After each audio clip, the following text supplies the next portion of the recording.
Matthieu, le chapitre 14. Matthieu 14, le verset 3. Car Hérode, qui avait fait arrêter Jean, l'avait lié et mis en prison à cause d'Hérodias, femme de Philippe, son frère. Yes. Parce que Jean lui disait, il ne t'est pas permis de l'avoir pour femme.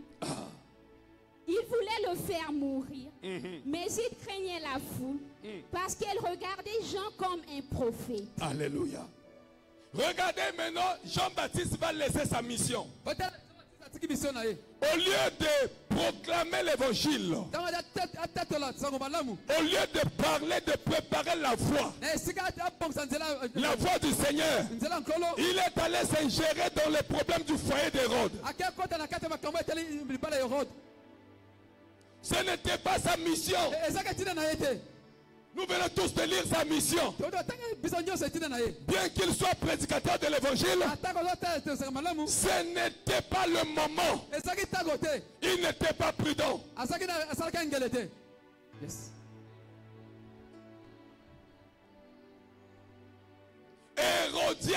Hérodias avait déjà eu une jeune fille avec Philippe. Elle avait déjà accouché avec Philippe. Elle a couché d'une fille. La fille s'appelait Salomé. Salomé, c'était sa fille. C'est Salomé qui est venu danser devant le roi Hérode. Salomé, c'est la danse. Salomé, c'est la séduction. Mais Jean-Baptiste ne s'est pas rendu compte que cette femme avait une déesse. La fille de la femme dansait mieux. Jean le Baptiste, il lui manquait la prudence. Il vient, il voit le roi. Il laisse le désert. Là où il criait dans le désert, il a abandonné le désert. Il est venu voir le roi dans sa maison royale. Il dit, la femme que tu sors avec elle n'est pas ta femme. C'est la femme de Philippe. Restitue la femme de Troué. Le roi regarde Jean-Baptiste. Il avait peur de le toucher parce qu'il était prophète. Certainement il y avait les gens qui ont dit au roi, touche-le. Il a touché à ta personnalité. Atteinte à la sûreté de l'État. Yes.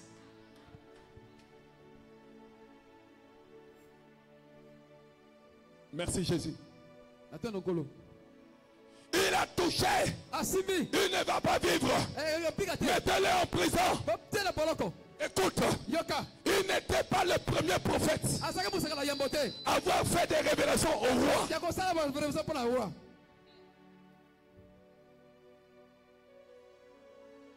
Tu comprends?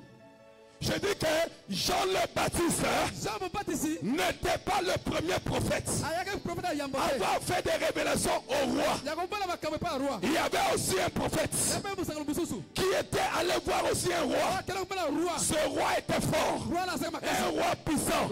C'était Nathan. Lorsque Nathan arrive chez David, David qui tombe avec la femme du riz. Écoute-moi très bien. Nathan n'a pas utilisé n'importe quoi. Il est allé dans le contexte des illustrations. Il a commencé par des paraboles. C'est ce qu'on appelle la prudence. Mais Jean-Baptiste, c'est ce qui lui manquait. Amen.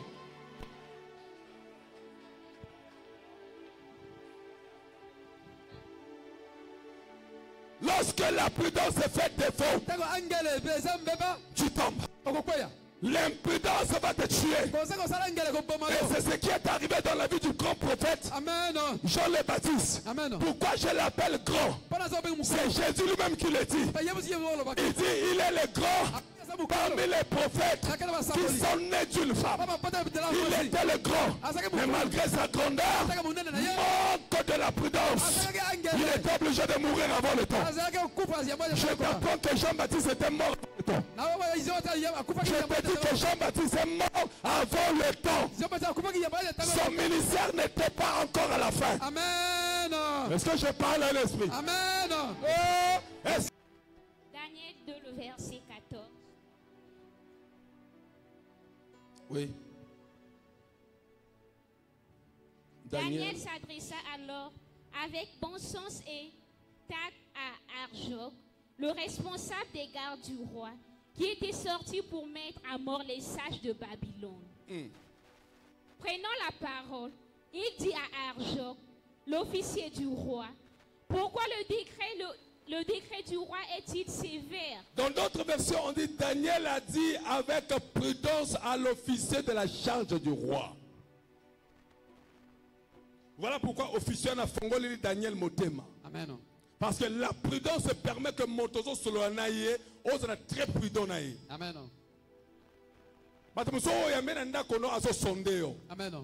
Si tu n'es pas prudent, tu tombes dans son piège. Amen.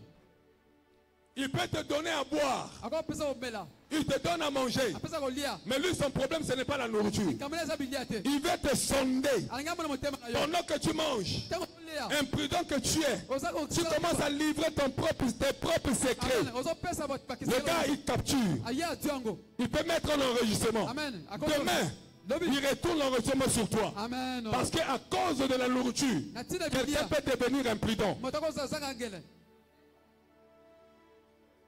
Voilà pourquoi il faut faire attention. Proverbe. Je prends le verset 22, verset 3. Il est dit ceci. Mais le simple avance et il est puni. Les hommes imprudents, ils avancent même dans le malheur. Mais un homme prudent, il voit le mal et il se cache. Parce qu'il est prudent, il ne peut pas aller là où il y a les lions. Il est tellement prudent, il ne peut pas toucher aux interdits. Il se cache pour ne pas être frappé par le malheur. Yes. Quelqu'un me donne un amen. Amen. C'est ce qui a été manqué. C'est ce qui manquait dans la vie de Joseph. Joseph, au lieu de garder ses rêves, il les a expliqués aux parents.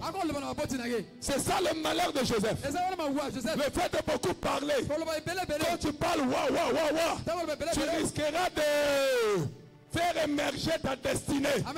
Il y a des choses qu'on ne dit pas devant les gens. Il y a des secrets. Il y a des choses qui ne se disent que dans la présence de Dieu. Ou devant ton père spirituel. Ou devant un ennemi dans la foi. Il y a des choses qui ne se disent pas à l'église. Non. Ça ne se dit pas. La prudence oblige. Quelqu'un me donne un amen quoi? Amen. Dis à ton frère, oh, c'est comme ça? Yes. Proverbe chapitre 10, verset 19. Et je touche le dernier point, après quoi nous allons prier. Si la prudence fait défaut, le peuple tombe. La prudence, lorsqu'elle fait défaut, tu tombes. Fais très prudent. Même avec tes amis. Celui qui parle beaucoup ne manque pas de péché. Mais celui qui retient ses lèvres est un homme prudent. Celui qui retient ses lèvres, je ne peux pas parler. Vous avez parlé. Ça va. Et c'est comme ça que les gens sont en train de critiquer. Il est si. Il est ça. Mais nous on ne parle pas. On est prudent. Parce que nous dirigeons des foules. Et lorsque une personne qui a la tête de plus de 700 personnes parle, ça risque de créer l'incendie. On ne peut pas parler. Parce que nous dirigeons des vies. Nous sommes là en train de diriger des vies. Nous devons être prudents. Au Finginga, au Tonginga, au Talio. Pour cela, Amen. Amen.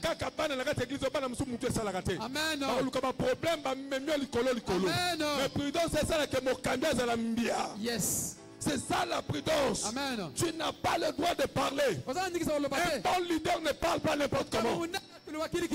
On ressent la grandeur d'un homme par ses langages et son comportement.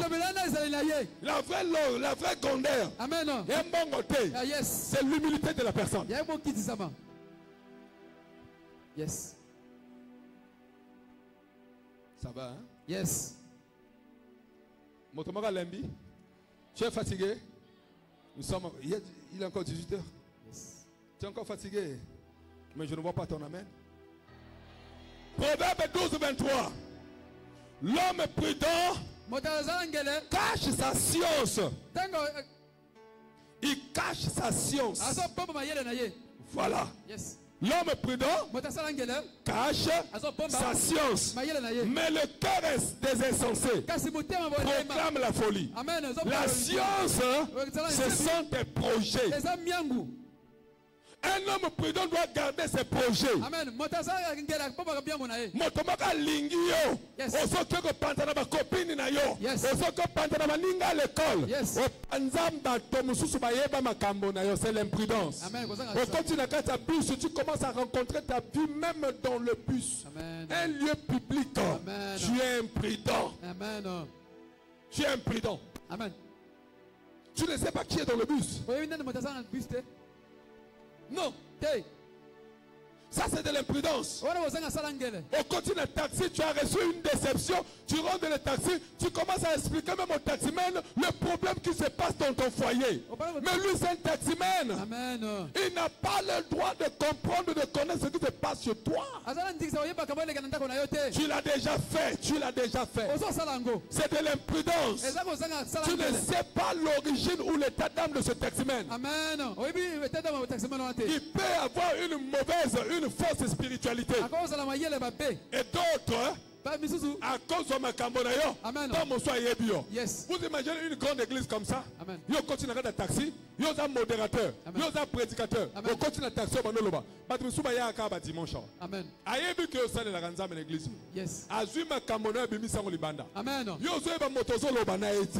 a un